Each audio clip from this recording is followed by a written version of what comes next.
This is Imagine Air Theater. I'm your host, Terry Phillips.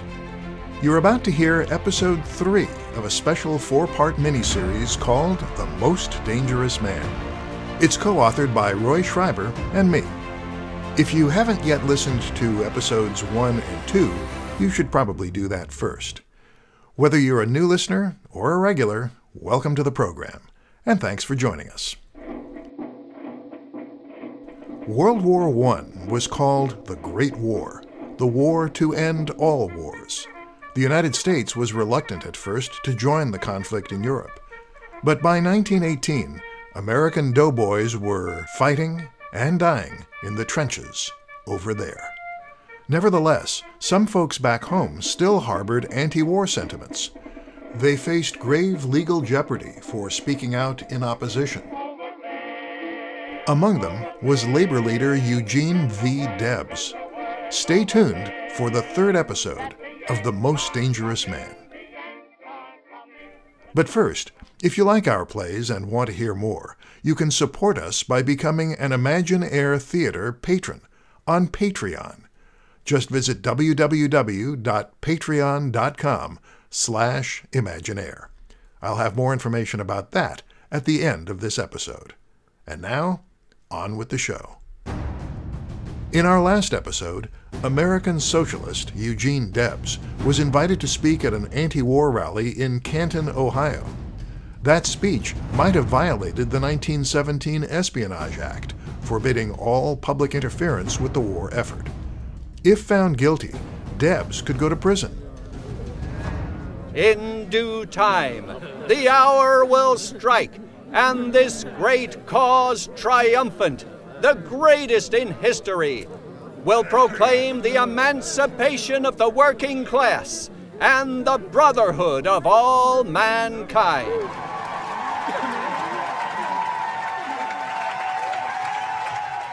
Federal prosecutors were initially unwilling to press charges against Debs, but a certain patriotic newspaper reporter, Clyde Miller, threatened to break the story, pressuring officials to act. I'll be blunt, Mr. Wertz. After the election next year, do you really think you can keep your job if my paper says you let Debs make a speech like that? And did nothing? Look here, Miller. This is Sunday. I can't get a federal judge to issue a warrant today. Call my office tomorrow afternoon. I'll let you know then. Will prosecutors order the arrest of this popular political figure? Or will they err on the side of caution? Let's find out. Episode 3 begins now in the office of U.S. Attorney Edwin Wertz. Come in. Boss, you wanted to see me? Good morning, Mr. Kavanagh. Close the door behind you. You better sit down. We need to figure out how to prosecute Eugene Debs. Debs? Washington said we should go ahead? Well, Washington didn't say not to go ahead. I'm confused. I thought you didn't want to charge him. It's the papers, especially that blasted reporter Miller. He just won't shut up about this. The same thing over and over again. Why don't we throw him in jail? How could we let him go? I'm sick of it. Well, he'll stop, eventually. Yes, but in the meantime, how many trials do you think we'll lose because juries feel we're incompetent or weak? So, what now? We can't just bring charges against Debs. We've got to make them stick. So, what are you thinking? The Espionage and Sedition Acts. Nothing else applies. I presume you're familiar with the text?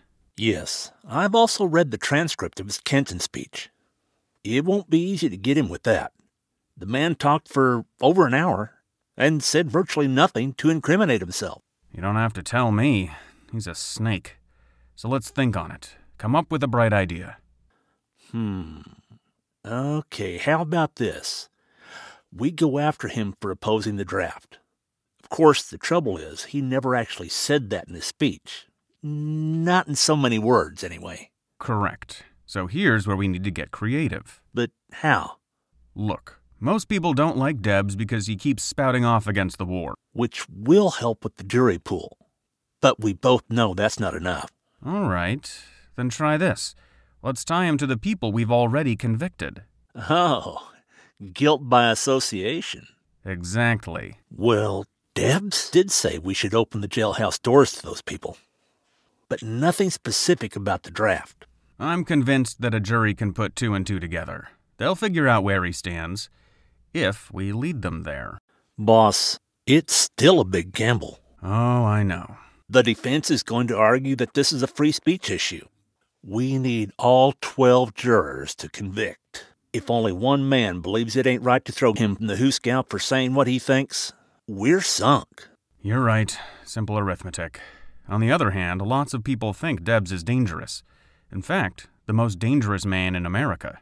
Then that's how we have to label him. And that puts the odds in our favor, Mr. Kavanagh. So, we're going to take that gamble. Yes, sirree, we are going to take it. And so, Eugene Debs was arrested and indicted. His trial began on September 9th, 1918, at the federal courthouse in Cleveland, Ohio. All rise. Oyez! Oyez! In the matter of the United States versus Eugene V. Debs, the Honorable D.C. Westenhaver presiding. Be seated. This court will come to order. Counsel for the prosecution. If it please the court, Edwin Wertz, United States Attorney. Francis Kavanagh, Assistant U.S. Attorney, Your Honor. Very well. And for the defense? If it please the court, I am Seymore Stedman, lead counsel for Mr. Debs. Thank you, gentlemen. Are the people prepared to proceed? We are, Your Honor. Defense? Yes, Your Honor. Then let's begin with opening statements. Mr. Wertz. Thank you, Your Honor. Gentlemen of the jury, as you know, the government of the United States of America has charged this defendant, Eugene V. Debs, with violating the Espionage Act. Under the indictment in this case, the people shall prove the allegations beyond After the opening shadow. statements, but before calling any witnesses, there was a brief debate between the two lead attorneys. Your Honor, the defense objects to the basis of this prosecution. We argue that Eugene V. Debs should be judged for what he did, not for what he thinks. The people agree with you, Mr. Stedman. That is precisely what we intend to prove. In fact, I challenge you to defend what he has done. Well, the defense accepts that challenge, Mr. Wertz, but we are defending the work of his entire life. As a wise man once said, you will know them by their fruits. Silence! Order in the court! Bailiff, remove those people. Clear the courtroom! Everybody out! Thus ended the opening day of the Debs trial. When court resumed the following morning, prosecutors called Clyde Miller as the first witness. What is your occupation, Mr. Miller? I'm a news writer on the Cleveland Plain Dealer. And were you present at Nemesilla Park in Canton, Ohio, on June 16th of this year when the defendant made a speech? Objection. Leading. Overruled. I'll allow it. The witness may answer. Yes, sir. And I took notes of what Debs said. You transcribed those notes? I did, so far as I got it. But he said some things that were omitted from the statements. Let the record show that People's Exhibit 1 is a transcription referred to as the Canton speech. So ordered. I wish to make an objection to the evidence, as there is a variance between the speech set forth in the indictment and the speech as delivered. Overruled. Your Honor, if the government cannot present with certainty what the defendant allegedly said, then it fails to show his state of mind. Therefore, there can be no proof of intent. It is largely a matter of motive. Your objection is noted. Continue, Mr. Wertz. Mr. Miller, I refer you to page 8 of the transcript. I'm sorry. Which page? Page 8. Page 8, yes. What, if anything, did the defendant say in the Canton speech regarding prisoners convicted of violating the Espionage Act? He said, quote, I am proud of them. They are there for us, and we are here for them. And on page 35, what did he say about loyalty? He said, again quoting, we frankly admit that we are disloyalists and traitors. Turn now to page 57, and I would ask Your Honor to take judicial notice that according to our Constitution, the power to declare war belongs to the United States Congress. So noted. What, if anything, did the defendant say? He said to the crowd, quote, "You, certainly above all others, have the right to decide the momentous issue of war or peace." Mr. Miller, did you speak with the defendant after he was arrested? Yes, sir. I did. It was in this building. This very courthouse? Yes. We were in the elevator of this building. I asked him if he still stood by his statements in Canton. He said, yes, and I will die for those principles. Your witness, sir. Mr. Miller, are you certain of what the defendant said to you after his arrest? Yes. Well, I took no notes of that conversation. Your Honor, I wish to strike the testimony of this witness. Overruled. Exception. Noted. No further questions. Call your next witness, Mr. Wertz. The people call Edward Evans. Edward Evans, take the stand. Do you swear that the testimony you are about to give Prosecutors will be the truth, called several the more whole truth, and witnesses nothing who but the testified truth, so as to help what God? Debs said in Canton. However, defense lawyers called no witnesses. Instead, the defendant spoke on his own behalf. I admit it, gentlemen. I abhor war. I would oppose the war if I stood alone. Men talk about holy wars. There are none. Let me remind you that it was Benjamin Franklin who said, "There never was a good war or a bad peace."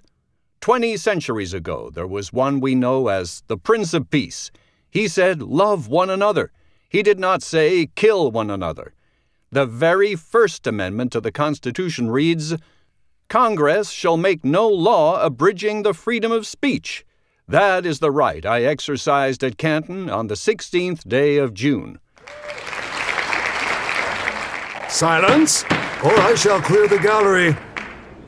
Continue. I look upon the espionage law as a despotic enactment in flagrant conflict with democratic principles and with the spirit of free institutions. I have stated in this court that I am opposed to the form of our present government. I am opposed to the social system in which we live. I believed in the change of both, but by perfectly peaceable and orderly means. Let me call your attention to the fact that in this system, 5% of our people own and control 2/3 of our wealth. It is they who control our destiny. And so long as this is true, we can make no just claim to being a democratic government, a self-governing people. I ask for no mercy. I plead for no mercy. I can see the dawn of a better day for humanity. Let the people everywhere take heart and hope, for the cross is bending, the midnight is passing, and joy cometh with the morning. Your Honor, I thank you. I am prepared to receive your verdict. Thank you, Mr. Debs. Will the people have closing arguments? Thank you, Your Honor. If the court please, and gentlemen of the jury, the Socialist Party is not on trial in this case. The indictment charges the defendant, Eugene V. Debs, with certain violations of law. The speech that the defendant has so ably made here is more in the nature of a confession. He has virtually admitted everything that is charged against him. Now, he speaks about the Constitution of the United States giving him the authority to do what he did at Canton. The Constitution provides that there shall be no abridgment of free speech, it's true.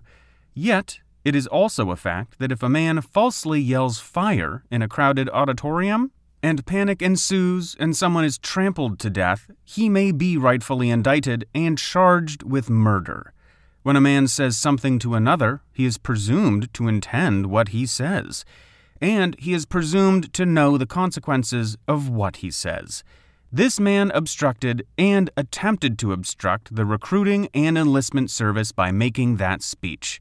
That was the intent when he made that speech. And, gentlemen of the jury, he ought to be found guilty on every count. I thank you. After deliberating for 6 hours, the jury returned with a unanimous verdict on 3 counts. Eugene Victor Debs, you were charged with violating the United States Espionage Act. Specifically, that you tried to incite refusal of military service. a jury of your peers has pronounced you guilty.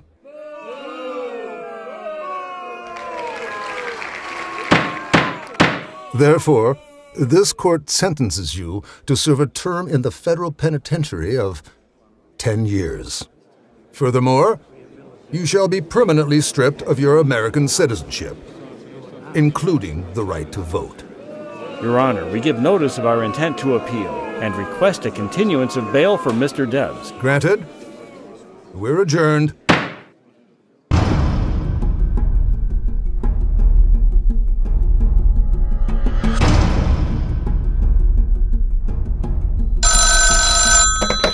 Edwin Wertz here. Mr. Wertz, this is Clyde Miller. Oh, Miller. I'm glad you called. Good job in court last week. Thanks again for your testimony. It really sealed the verdict for us. About that. Our office considers you a hero. You'll probably get a personal letter from the Attorney General. Maybe even an invitation to the White House. Yeah, but Deb's speech wasn't... He hanged himself with his own words. No, you took his words out of context. Well, it doesn't matter. Justice was done. Debs is going to prison. Where he belongs. Isn't that what you said? Yes, but I'm having second thoughts. Forget about it. The case is out of your hands now. Just let the system run its course. The system? The justice system. Some justice. Stop worrying about it. Go have a drink. You did the right thing. Did I? Lawyers for Eugene Debs promptly filed an appeal of this verdict. The following year, his case was heard by the United States Supreme Court. How did the nation's highest judicial body rule? And what did Debs do after that? Find out in the fourth and final episode of The Most Dangerous Man. You've been listening to The Most Dangerous Man on Imaginaire Theater. This special 4-part miniseries was co-authored by Roy Schreiber and me.